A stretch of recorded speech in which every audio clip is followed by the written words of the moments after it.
Really Thanks. glad that you're joining us. Hello, everyone. Welcome.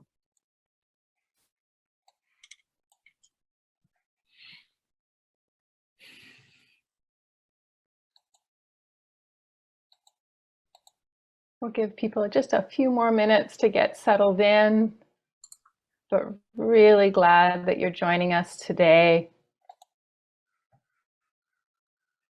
Wonderful. Yeah, we've got 23 people joining us so far from many different parts of the country who are doing sponsorship work. Looking forward to an opportunity to share and work and talk together.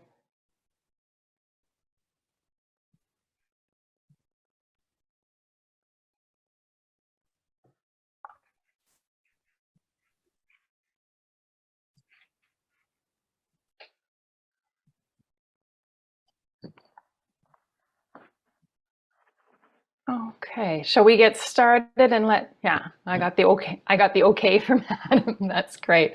So welcome all. My name is Sherilyn Jordan. I use she and they pronouns, and I'm here on behalf of Rainbow Refugee and the Rainbow Coalition for Refuge. And we've got a small team of us with you today that I'll let introduce themselves, starting with Nazanin. Hi, everyone. My name is Nazanin Moqaddami, and I'm the Time to Thrive program manager at Rainbow Refugee. I'm also a clinical counselor and supervisor in Vancouver. And I'll pass it to Adam. Hi, everyone. My name is Adam. My pronouns are he, him. I'm the national coordinator for Rainbow Coalition for Refuge. Thanks for joining. And Lama? Yeah, hi everyone. My name is Lama.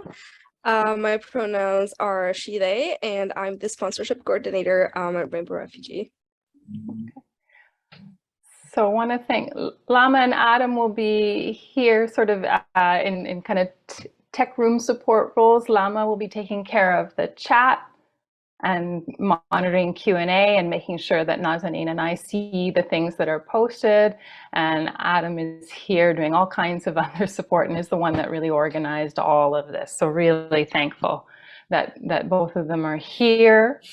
Want to take just a minute to ground us all. I know we're coming from many different parts of Turtle Island, but Rainbow Refugee respectfully acknowledges that the work that we do and that we are all living on unceded, which means unsurrendered land, that is the traditional, ancestral, unceded territories of the Coast Salish people, which means the Musqueam, Squamish, and Tsleil-Waututh nations in particular.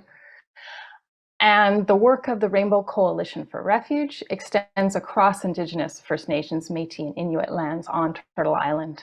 And we work with people impacted by colonization all around the globe. And so as we do this work towards justice and rights of people displaced by sex and gender-based persecution, we're also committing to our responsibilities to truth, to reconciliation or reconciliation, and to respect for Indigenous land and sovereignty. And as part of that, I'll kind of welcome people to put in the chat sort of the organization and the land that they're joining us from today, and that's an opportunity for all of us to learn. Nazanin, do you want to take care of this next part? Yes. So what we're going to be talking about can be sensitive for some of you. We have put a lot of care into making sure the material is as informative as we could have made them, and also as sensitive as we could have made them. At the same time, please consider what we share. It's not, we don't want you to take it, we want you to consider it and reflect on it and add to it or subtract from it and make them yours. So kind of like the process of reflecting and learning from what we are offering for you. And if you wanted to share what you're taking away, what that means for you, please put that in the chat if you felt compelled to. We also will be sharing examples or story or content that might resemble some of your own life experiences and stories. So do what you need to do to make sure that you stay grounded if you need to take a break, if you need to spend some time on your phone, if you need to check out and kind of like come back. Even though you might not have the forced migration experience, just some of the experiences might be, the emotional component of it might be the same. So please do what you need to do to stay grounded. Want to also acknowledge that this work is not work we do alone. This work is very much a collaborative effort with groups that work directly with LGBTQI refugees across the country. And so partners across the country in the Rainbow Coalition for Refuge are here, and it's now a coalition, 15 members strong and growing. This work is part of a larger project, the Enhancing PSR for LGBTQI Refugees project, and we're in the process of building, sort of co-developing tools by and for refugees, by and for people who have done some of this direct work, including sponsorship work, and trying to align this with two other projects, a guidelines project and a community of practice project. Yeah. I'm seeing a few things in chat that I'll just call attention to. Thank you for folks who are starting to introduce themselves and their territories. And Adam also very kindly placed the Padlet that has a number of really helpful resources for today, including a glossary of terms and a sample code of ethics and things like that. So hope you find those. And what we wanted to just kind of like set the kind of like the initial knowledge on is the ever evolving language to refer to human diversity, especially in respects to gender identity and sexuality. And these are some of the terms that we will be using in our presentation today or in your work you will be hearing. So SOGS stands for sexual orientation, gender identity and expression, and sex characteristics. And this is one of the terms that we will be using, and it's used in some of the legal context here as well in Canada. And LGBTQI, LGBT, LGBTQI+, 2S LGBT sometimes are used interchangeably. In refugee work, we don't use 2S LGBT, which stands for two-spirit, lesbian, gay, bisexual, trans, queer, intersex, or questioning individuals, just because two-spirit is a Canadian-American term, and as we know, we cannot have refugees who hold US nationality. And queer is an umbrella term that we also use as kind of like all-encompassing terminology for anyone who falls under, like who identifies with that. And for this framework, we can go to the next slide. Actually, before we do, I'm just going to apologize. Lesbian, gay, bisexual slid off the slide and should be up in the blue rectangle. And also one of the reasons we don't use 2S or two-spirit in the front of our acronym is also that Indigenous two-spirit-led organizations have asked us not to, and to specifically use it for people who are residing in Turtle Island and who are Indigenous. And now I'll head off to, Yeah, the lesbian, gay, and bisexuals, they always want to play a little game and just go party on the bottom. So one of the frameworks that we really want to ground our work in is the principles, and we made these principles to kind of show our values. So intersectional anti-oppression, and by intersectional we mean we consider, and we will go into details about this a bit later, but we consider all aspects of the identities of a person and how they intersect with each other, and sometimes compound privileges or violences that a person might experience. Cultural safety and decolonizing is another aspect of our work that is very important to us. We strive to make an environment that is safe, welcoming, and respectful, and treats everyone with dignity in respect to their culture. And whether this is like national heritage culture, whether this is around accessibility, respect to gender identity, but we try to foster a safety, and we put the person in the center. We don't put policies in the center. We don't put laws or bylaws in the center. We put the person in the center, recognizing that there are limiting factors. Our work is also, we try to be as much as possible trauma-informed and violence-informed. We recognize that there is lots of trauma and violence doing this work, and we really want to embed our framework in recognition of that. Doesn't mean that everyone is going to be experiencing the same kind of violence or trauma. We don't assume that everyone has experienced violence and trauma, but we make room. So in case someone has, we are respectful, and we are careful, and we are caring towards that. Charlene, did you want to add anything to this? That was fantastic. What I'll add to this is just a little bit more depth around what intersectionality involves, and want to acknowledge this is a concept that has been put into practice now for several decades, initially through the work of Black feminist and Black lesbian feminists, and has now moved into many anti-oppression projects, and we see it as being quite well suited to queer and trans refugee work. It looks at the ways that all of us walk through the world in identities that are complex and overlapping, and therefore experience a combination of privileges or benefits, as well as marginalizations or exclusions that combine, interlock, or amplify each other. Particularly relevant to our work is ways that sort of geopolitics and systemic racism, impacts of colonization, sexual orientation, gender identity, and expression come in overlap, as well as class, poverty, language, privilege, or oppression, or marginalization. Intersectionality also looks at ways that these different identities can combine, or the systemic oppressions around them can combine to create distinct or particular kinds of risks or vulnerabilities. And here we really emphasize that vulnerability is not a characteristic of any one human being. It's something that is created in society through oppressions.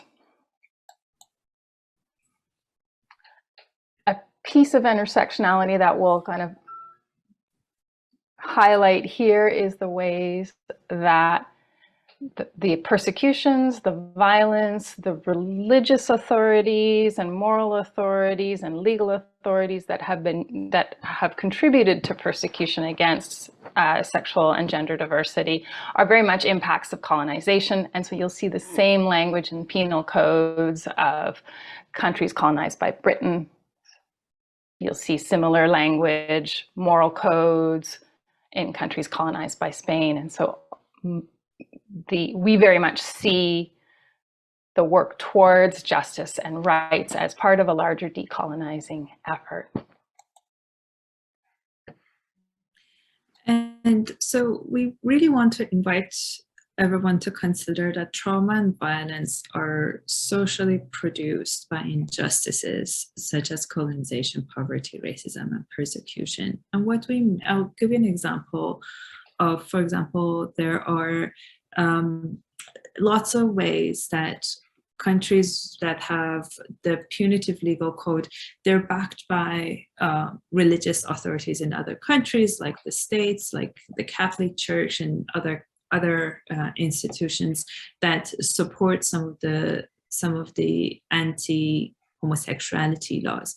So we really consider, when you're interacting with someone, to consider this is the context and not attribute the violence that someone might have experienced who's from Iran or Uganda or Venezuela to their culture or cultural practices, to really embed that violence and trauma in the bigger context of colonization, access to education, not having access to education, to poverty, to economic instability, which is, again, sometimes it's directly caused by colonization and imperialism and persecution and racism. So ethnic cleansing, normally, like when there's an incident of hate crimes or ethnic cleansing going on, queer and trans folks are the first to experience that, and women are also the first to experience that. So we really invite you to attribute, instead of attributing to nationalities or to specific cultures, to really embed that experience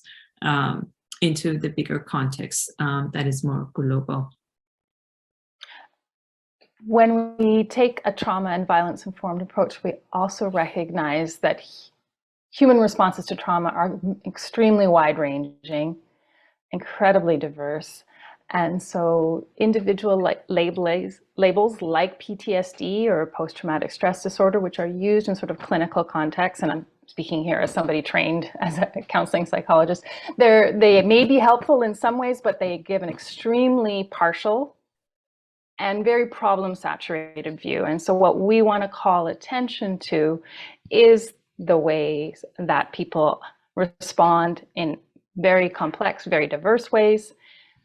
Often we have an amazing capacity as human beings to withstand, to recover, to build resilience, and to even thrive and grow after trauma, and that these things are best supported in and with communities. So it's how people respond after trauma that often makes a difference, and that's where you come in. This is part of why we think of sponsorship and refugee sponsorship not as charity work, but as solidarity work. And so just really emphasizing the ways that in solidarity work, help is not something that's offered in sort of a top-down way. It's very much in a community-based, mutual and reciprocal way, and that the expertise or the expert in this process is the person themselves, the impacted person. So in this case, the person who is seeking refugee protection and sponsorship. We look to them throughout this process. We're going to touch briefly on some of the distinct qualities of Sochi-esque persecution and some of the distinct migration risks that occur in order for you to understand the impacts for survivors.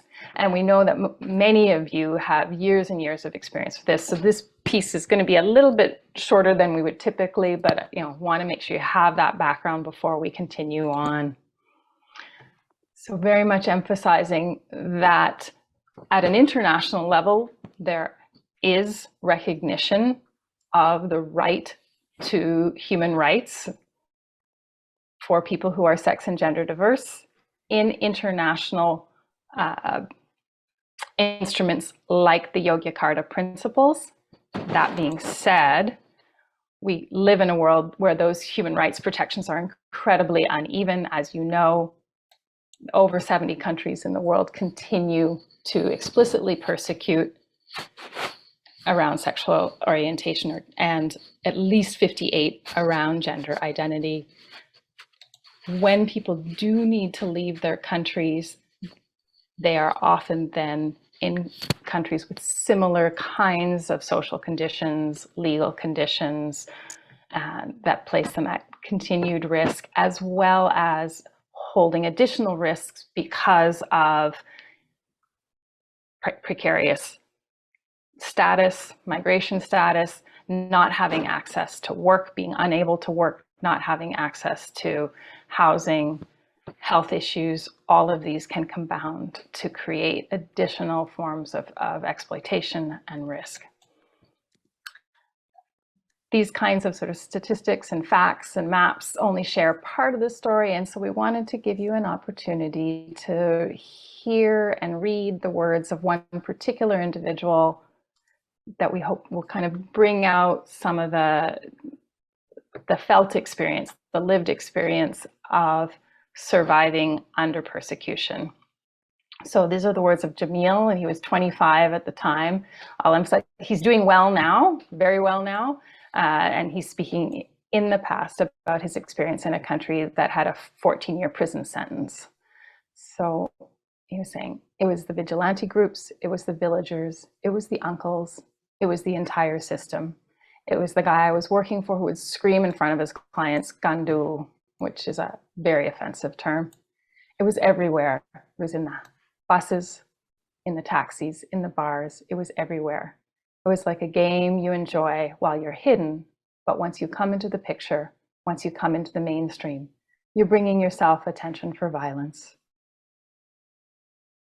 And so I'll ask you in the chat to just share, if you can, a few things that you notice about Jamil's felt experience of living under persecution and ways that you think it might have impacted him.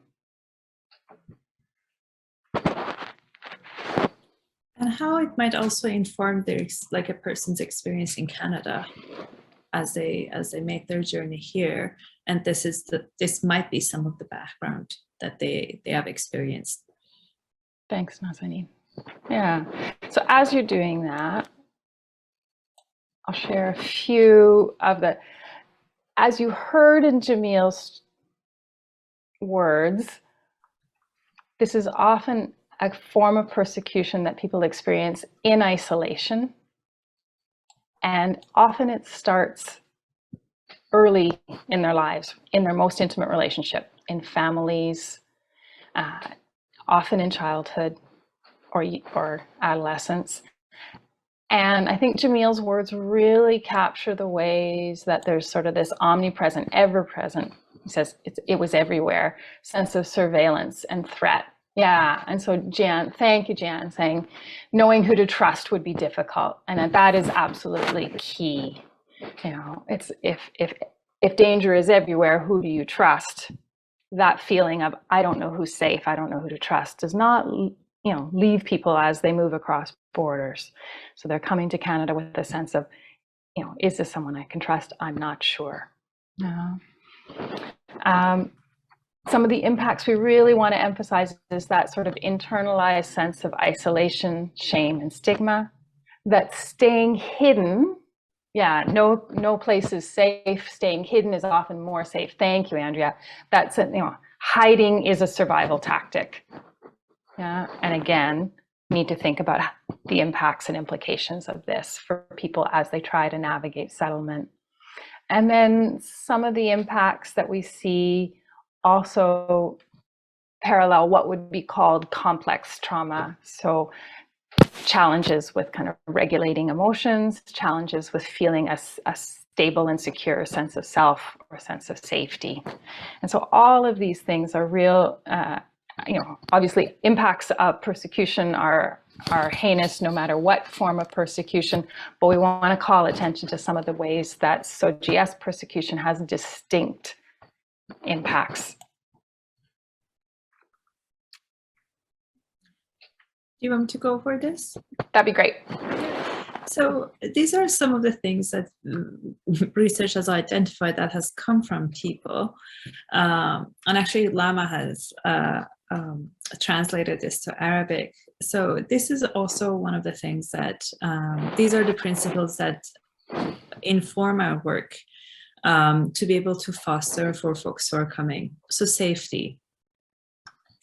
And but we were going to talk about the illusion of safety sometimes in Canada, because there's an illusion that people are safe when they arrive here, and that might not necessarily be true. But safety is one of the most important things that we need, and survivors need. Physical safety and psychological safety, a sense of belonging, a sense of being part of a group or a place, a sense of justice, fairness. I think that's globally what brings sense to our world, that there is some sense of justice and process. Identity and knowing who we are, and a lot of the times when we go through something traumatic or violent, we sometimes lose an aspect of identity. So really fostering identity and meaning making. So making sense, making meaning of experiences, of identities and of places. So these are some of the principles that we try to foster, because these are the needs of people who have been persecuted or executed or have experienced violence or trauma. Thank you, Nazanin. I just want to emphasize each of these sort of needs of survivors are things that can be embedded in your practice of sponsorship from, you know, moment of first contact right through people's application, arrival, and settlement process. And so here we'll share with you, and you'll find this on the Padlet, some work that the coalition did in conjunction with IRCC to just name some of the particular challenges that SOGIESC refugees face along the migration trajectory. And then what we'll be talking about today are some very specific examples of ways, again, from that sort of place of pre-arrival, working with somebody during their application process, and then arrival, ways of embedding a trauma-informed and social justice approach. And so looking at some of the pre-arrival supports, we want to emphasize letting applicants lead in decisions, informed consent, working collaboratively on both physical and psychological safety strategies, recognizing that people are still in places where they can't guarantee their safety, where they can't know their safety in where they're staying.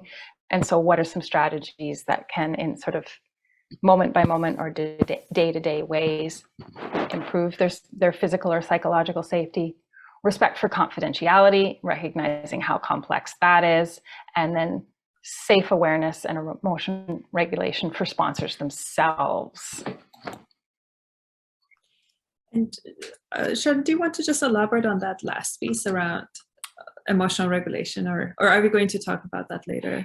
Yeah, I've got separate little slides for these. And what I thought I might do here, I've got a very brief story that kind of outlines some of the good practices. And what I'm hoping is, as I kind of share the story, can people again put into chat some of these key principles in terms of when you're working with the person who is sponsored, what are you hearing this particular sponsorship group do?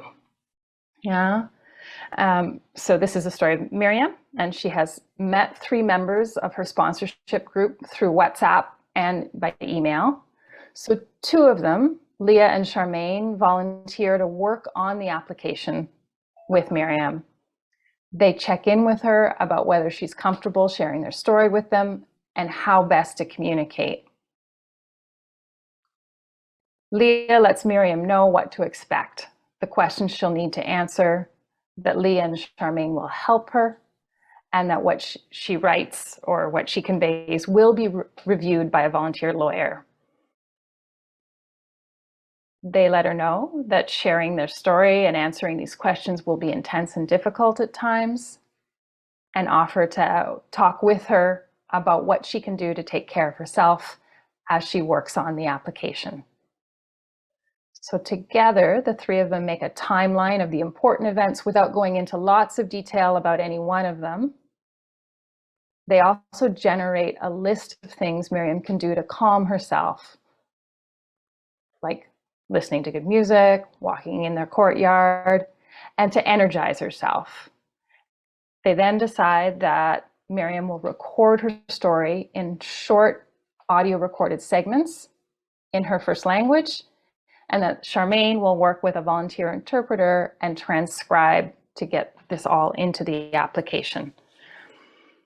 Leah's role in this is to check in and offer encouragement by WhatsApp, as well as checking with Miriam about which parts of her story she wants shared or not shared with the group, emphasizing that it is Miriam's right to not share anything at all with anyone other than those who immediately need to know. So I invite you to use the chat to identify some of the good practices that you heard in that example.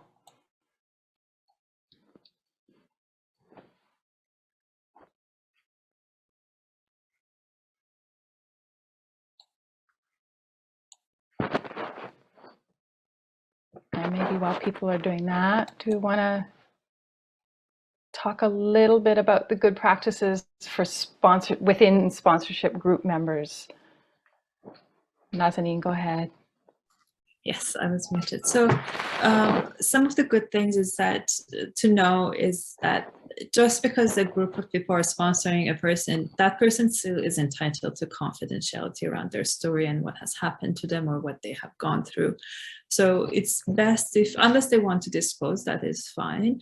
So it is best to limit, and then identify who will be in the know of the person's personal details. And communicate that with the person, with the sponsored person, communicate that with the team. There might be some curiosities, and that's the emotional regulation. And there might be details that is important for the person to know, for the sponsors to know. So identifying that, informing the sponsored person that, oh, like if you, for example, some people might be averse to hugging. That's a detail that is useful for the sponsors to know. So, oh, we're going to share that with the rest of the group. Is that okay with you? So constantly getting consent and informing the person, and also respecting their confidentiality. Holding and working with the impacts on sponsors. Some of the details can be quite horrific, or quite violent, or again, it might just resemble the experiences of a sponsor. And that's not the support that the sponsored person can provide. That's the kind of like the support that the team or the group need to provide for themselves, and do what they need to heal, or provide support, or provide space to process their emotions, or what might be coming up, or there might be some people who are triggered by this. And then reflecting and checking on expectations. So managing expectation of, sometimes we sponsor someone and we really want them to become our family, or our chosen family or friends, or we want to be very involved in their decision making. And some people have very favorable reaction to that, and some people not. So really like checking on and really being aware of where we're coming from, what we are expecting, and the kind of like the dance and the dynamic between what is also best for the other person. That's what is the reason we're doing this. We're doing this to support another person, so that they will practice self-agency in a safe environment. And sometimes that really involves us, and sometimes it doesn't really involve us. So really being aware and self-reflective about our own expectations and what we put, or the pressures that we might unconsciously or unintentionally put on the sponsored person. Super, thank you. And I'm seeing some really great examples in the chat. People noticed things like asking for consent throughout the process, and we really do emphasize that consent is not something that you ask for just once. It is something you check over and over again. And really, given the power dynamics that are at play, it's helpful to remind people, you can say no, you can, there's several options that you have here. You choose what's best for you. So keep reminding people of the ways that they do have agency to give or withhold consent. And then Jenny Simpson's mentioning that the option of recording in the first language gives people, more agency, more of a sense of, fluency and comfort when this is possible. And we really do, we encourage people to get creative and flexible in the modes of communication that they use. I want to add a comment about that. Just also be very, like in terms of like cultural safety, being also very aware that not everyone, for example, I speak Farsi, my first language is Farsi. Not everyone whose first language is Farsi necessarily wants to be connected with another Farsi speaker. So sometimes we kind of like get excited and I was like, oh, I found this like amazing queer trans Farsi speaker who is also from Iran and from the same city, and like I'm gonna get connected, like I'm gonna get this person connected so that they would translate, and sometimes that's not the other person, what the other person wants. Sometimes we really don't want to get connected with people who are oppression and violence came from those people. So even in my work with refugee claimants, I see a lot of people who just don't want to use their mother tongue. They would rather use English as a common language. They don't want to expose themselves as a resident of a certain country, or they might not feel safe in the presence of another person from the same country. So it's about, as Jenny said, it's about choice and option and giving agency for the person to choose. So even asking consent, are you okay? Would that work if you record this in your first language and we have a volunteer who will do this, and kind of like giving a bit of a context on the volunteer, that it's not just random person, especially if there's from like communities that have very small populations in your city, because their identity might be compromised. They might be known and they don't want to be out, or they don't want to be known in their community. So being very, very mindful of the ways that things might come up. And just because we're excited about, like, I found this person who speaks your language, doesn't mean that this is the safest choice for a person. Sorry, my dog Riz had strong opinions about that. Yeah, really want to emphasize the story and example that I shared is just one example, and we're sharing the principles or ideas so that you can have conversations with the person that you're sponsoring, the person that you're working with, about what will work for them in their particular context. So, moving ahead a little bit, preparing for travel and arrival, and Nazanin, I'll let you take the first part here. So when a person arrives, we really encourage everyone to accept and make space, a ton of space, for whatever the person comes in their emotional state, and also for whatever emotions you might experience. Some people might come in and they're very, very excited. And some people come and they're just very, very exhausted and not at all excited. So really being mindful of the number of people who go to the airport. What kind of mood or vibe are you going to bring in? Are you throwing a party in the same day or in the coming week? Are you giving them space? Kind of really working out with what the person wants, and recognizing that the person before, like on the connecting flight, they might tell you one thing and they come and they're in a very different mood. So just really making space for your own emotions. And it can be a roller coaster.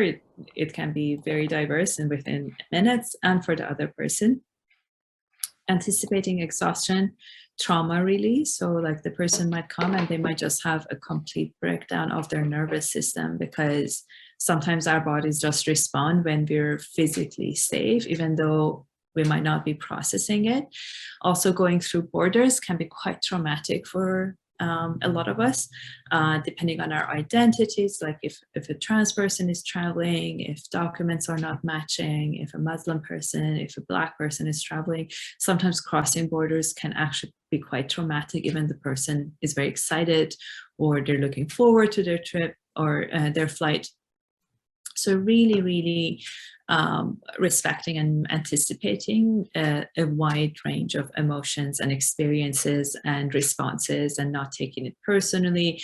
The first response might not be really what the person is like experiencing. In that moment it might be, but it's not overall what the person is going through. So really looking at it as a second by second kind of a thing. offering choices that anticipating needs rather than asking. So it's one of those cultural things that we, to show care, sometimes we ask, what do you need? How can I help you? And that's how we offer care and love to another person, recognizing that when someone's exhausted and overwhelmed, and also they might not be aware what their options are in a new country with new people who they've never met in person before, so that offering them options, oh, we can have a walk, or you can go to bed, or we can have a small dinner, what would work for you? So giving them what is available, because the other person might not know what is available to them, or they might not know how to ask it, or there might be clear cultural differences in terms of choice making and responsibility and asking. So really making room and giving a bit of a structure, especially when someone's coming out of trauma. There is definitely a place for open-ended questions of like, what do you like? Or what do you want to do today? So sometimes limiting options can actually be quite, limit the person's anxiety and give them a little bit of sense of control, because they have two things to choose from rather than an open-ended range of options. And then prioritizing and pacing settlement tasks. So what is the priority? For example, in my mind, or having a cell phone, a functional cell phone, that can be quite an important priority, rather than, for example, applying for health insurance based on the province that you're from or you're living in. There are things that in the settlement task that can wait for a few days or even a week or two, opening a bank account. And there are things that might be quite urgent. So if the person needs to see a doctor, and like everyone who's coming, I think they're covered by IFHB, so they can see a doctor. Their options are limited, but they can.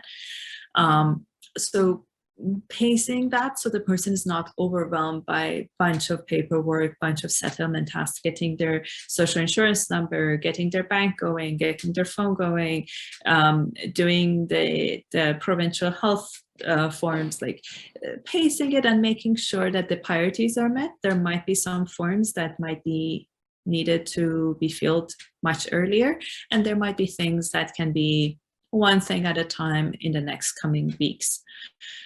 Managing your own expectations and excitement. You've been waiting for the person to arrive for a very long time, and your community has supported you, so of course you're excited. And sometimes we show our excitement and expectation, and it's just another day in the person's life that they have to figure out. If you have experience of moving countries, you know how overwhelming it could be. It could be very excited in 1 minute, and then it could be quite depressing in another minute. And really making room for all the person's emotions, and managing your expectations, so you're not expecting them to be all excited and happy all the time to see you, to be spending time with everyone, and to be engaged with everyone. And respecting the person's agency and sovereignty over how or if they disclose their gender identity, their refugee status. Not everyone who comes, they would like to be out. Not everyone who comes, they would like to be identified as a refugee. And really, really, really respecting and asking for consent where they want to be. It holds several meanings for some people. It could be very empowering for some people to be out and to disclose, and it could be quite intimidating, overwhelming, or not even relevant for some people to disclose or to show others who they are in terms of, again, their gender identity or sexuality, their HIV status, or even their immigration status. We have lots of folks who do not want to disclose that they were sponsored refugees. So even having conversation about if you are walking together and then you see a friend who's not involved in your sponsorship process and they didn't know, how are you going to introduce each other? How is the person wants to be introduced, and how is the relationship wants to be disclosed? Do they want you to say that you're their sponsor, their friend, relative? Like how do you want to have that conversation? And that's a conversation that we really encourage you to involve the person who you're sponsoring. Do you want to add anything to this, Charlene? Just noticing that there's a question from, I think it's Jean. Is there a template for settlement tasks in order of urgency? And so I'll say it kind of a yes and a no to that. Yes, each organization that does sponsorship through the Rainbow Wrap or LGBTQ refugee sponsorship has sort of a manual or a guide for their sponsorship groups that will walk you through what tasks need, and there are some things that must be done in that first 2 weeks. And some of what's urgent will depend on the person who's coming. And so this is, sort of, again, a place for a collaborative, consent-oriented conversation about here are the things that are important in terms of making sure you have ways to communicate, income, shelter, what else is important to you? How do we help you meet those? And Jean, you'll see the Padlet has a sample code of ethics, and we'd be happy to share as well one of the samples of the sort of the guide around initial settlement tasks. Are we ready to? Yeah, let's go to the next one. Okay. So a bit of a content warning. This is a story of GUI, and it has some context around a person who is experiencing gender dysphoria and is experiencing great barriers to access gender affirming care. So there is just a little bit of and this is just a copy paste of the email that they sent me. So I'm just going to read through that. Just be aware of that, just a heads up. I know that you know this feeling too. I'm just getting really tired of having to choose between being me or have access to everything else. We left our countries for that exact reason, to come here and be faced with the same. The difference here is that they let you exist, they tolerate you, but you continue to be the same second-class citizen you were back home. I struggle with suicide and the want to grab a knife or a scissor to chop off my breast pretty much every day since I was 9 years old. It hurts me so much to only have been able to start testosterone this year when I'm 25, knowing that it will probably be only in my 30s that I will start to feel like my real self. We need medical access, especially counseling, along with gender-affirming surgeries. We cannot choose between one or the other if both decisions are still going to make us suffer and struggle.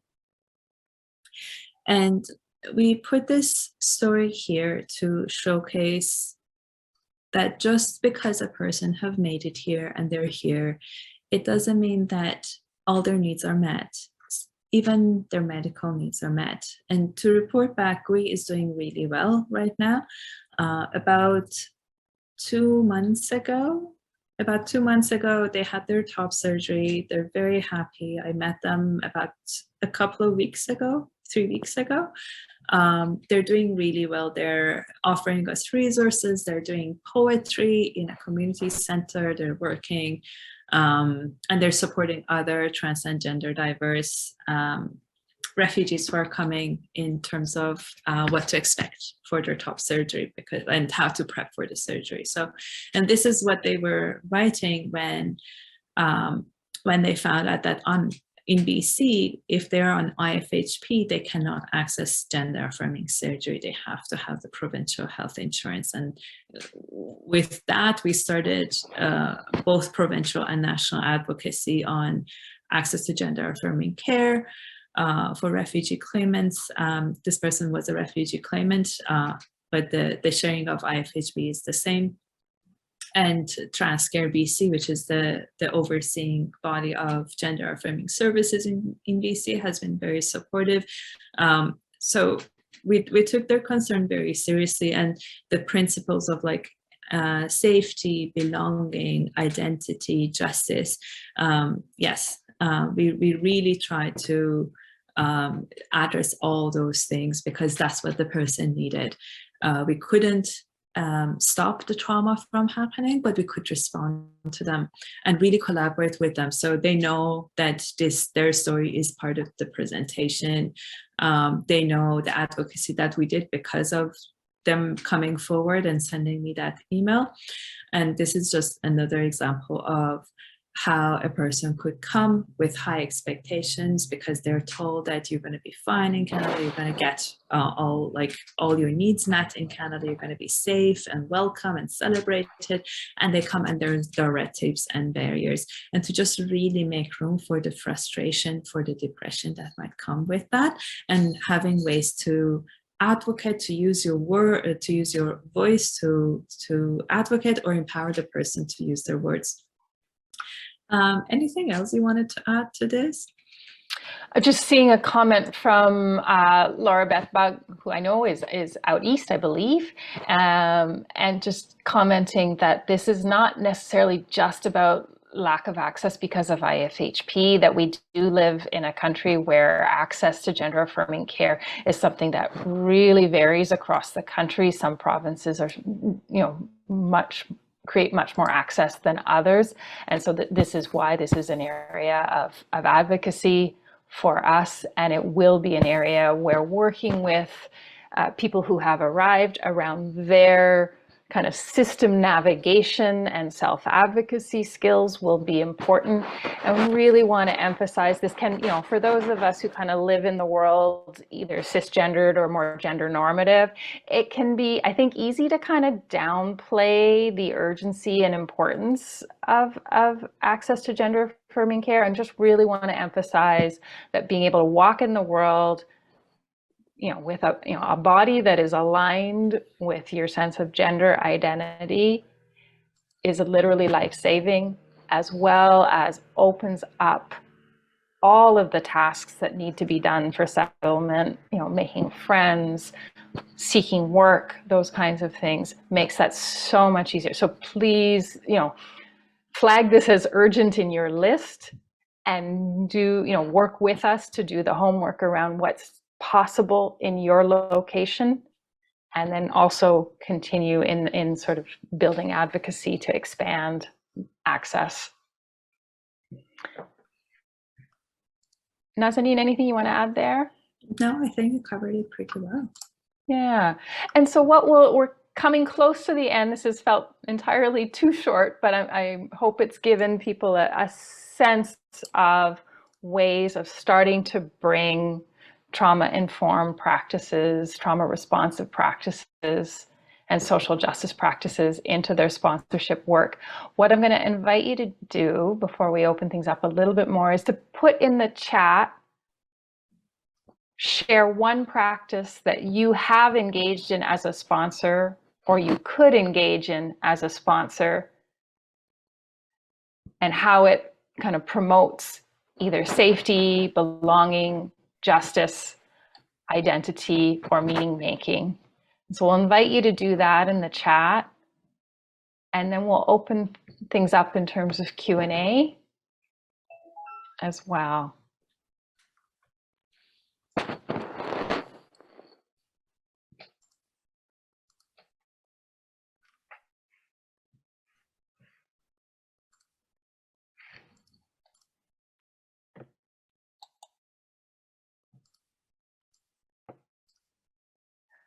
So the invitation is to share in the chat one practice that you use in sponsorship that promotes kind of solidarity, safety, belonging, justice, identity, or meaning making.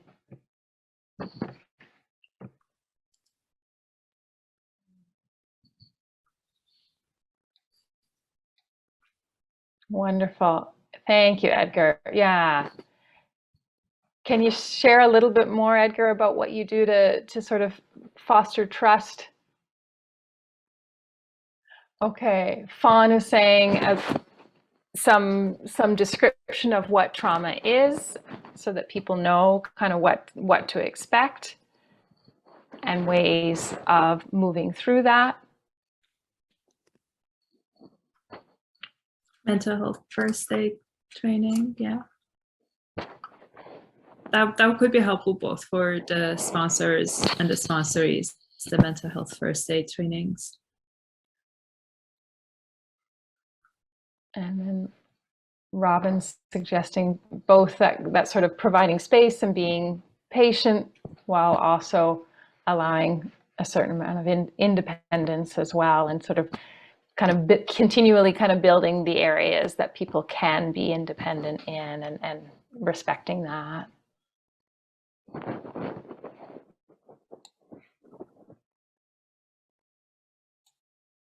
Yeah, no, these are really helpful examples. Adam, is this a time that we can kind of open up so that the main room for people who want to join? Yeah, if anyone wants to join and talk, please raise your hand. I'm happy to add you. Yeah. So what we're going to, we want to kind of wrap up the kind of formal webinar part of our presentation, and then invite those who would like to stay to have a bit more of a conversation to do so. And so just really thankful, and we want to emphasize that you know, we are here, members of the Rainbow Coalition and Rainbow Refugee, you know, as sort of consultants, as partners, as collaborators in the project of making queer and trans refugee sponsorship an act of solidarity. And so hope that you will, reach out anytime questions come up, reach out to the organization you are affiliated with, reach out to us. And if you'd like to stay and chat with Nazanin and I and others who are in the room, we're happy to stay on. Want to emphasize, we've received, the Rainbow Coalition for Refuge has received funding for this work from Immigration, Refugees, Citizenship Canada. This particular project is an 18-month project, so it's a bit short and tight, but we have a longer project of building community resources and a toolkit that will be going on right through the end of 2024. So there's opportunities to engage and work like this coming up, you know, more and more frequently over the next couple of years. And here's some good ways to reach out to us.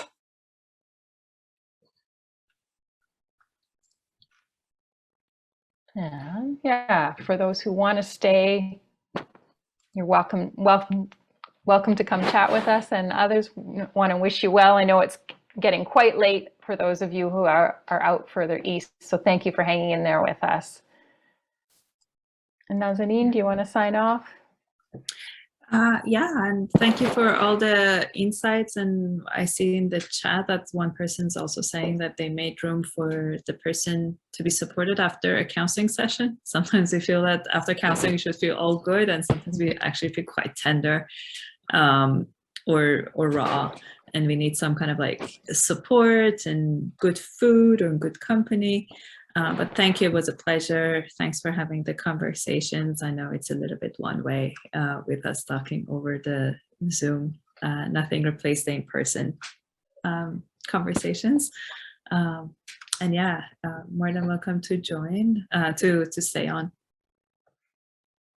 We do have a couple of questions coming in. Mm-hmm. Oh, fantastic. So the first question is from Andrea.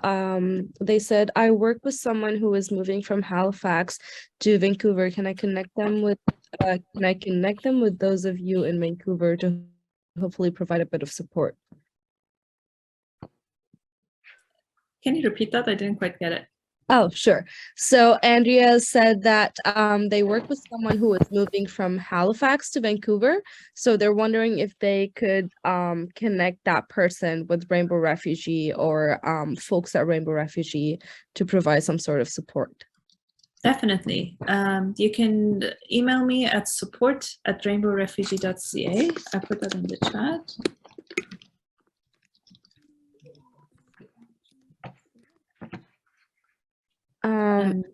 And the other question is from Kiefer. I hope I said that name right. Are there any recommended books or other educational materials that would be generally useful for sponsors?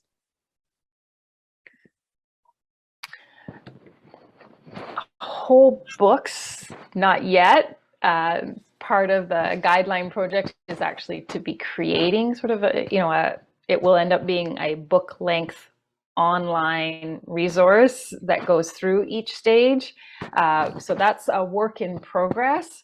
What I will say is that if you look on the Padlet, there are some additional resources there, sort of short article length pieces. And to please, we will, if we will send out updates in terms of the guidelines project as it is ready. A book you might think about reading is there are some fiction work that sort of understanding a bit more about queer and trans refugee experiences, as well as autobiographies that have been written from that perspective.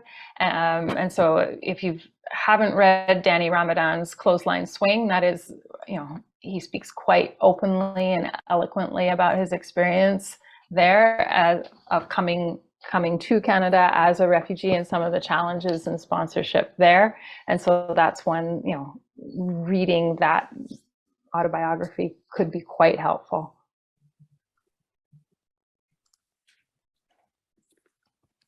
Elliot, is that a question or a comment? No, I don't know how I interpreted the moving to the other room. Sorry. Okay. Yeah. No, just if you want to stay on as people, as we wrap up, because we promised to be done within an hour for the formal part, but we did want to give people an opportunity if they wanted to stay on for another 15 or so minutes for sort of sharing. That option is there.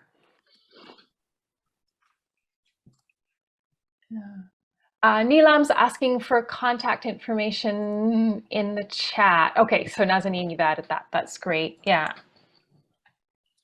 I see a comment from Edgar. Creating trust is very important if you want to help another person.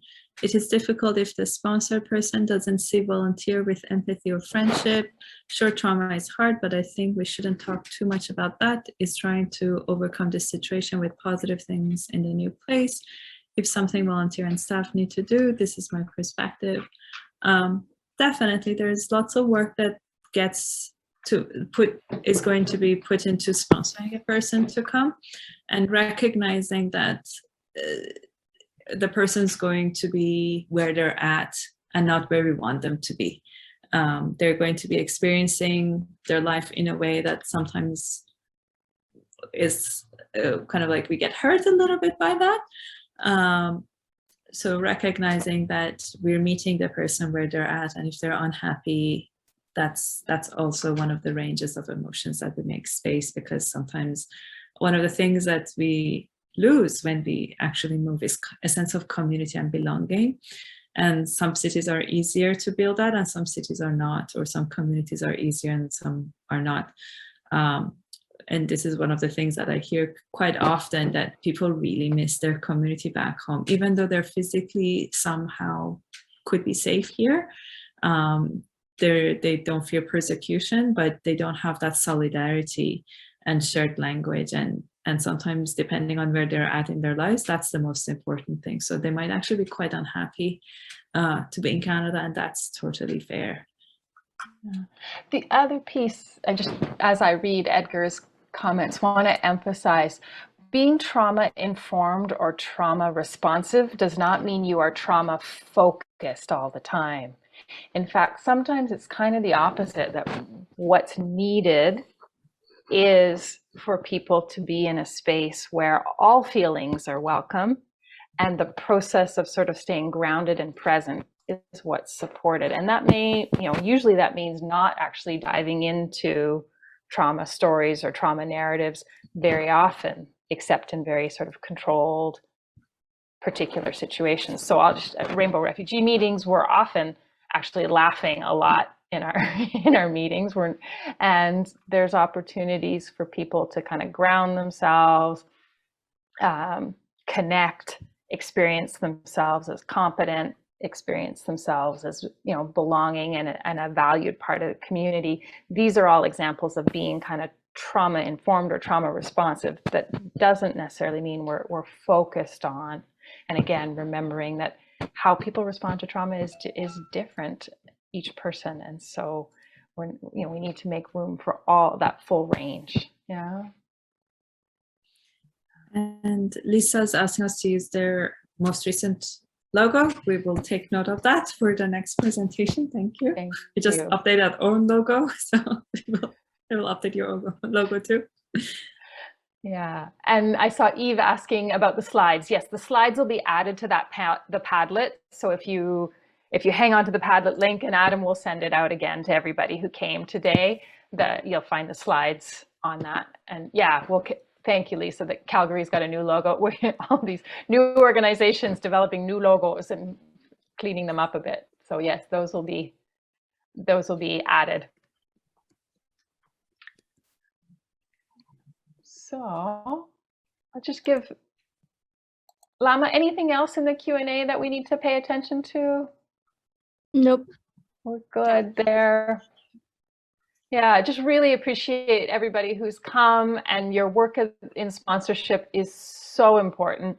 I fully believe in the ability of communities, and particularly the queer and trans community has survived and gotten stronger over generations because of our tradition of mutual aid, mutual care, reciprocal care, and sort of solidarity and care, supporting each other. And that's how we've survived. And I very much see sponsorship as an extension of that process and practice. And so really glad that you are here, and honored that you continue to step forward as sponsors in this work, and want to wish you well.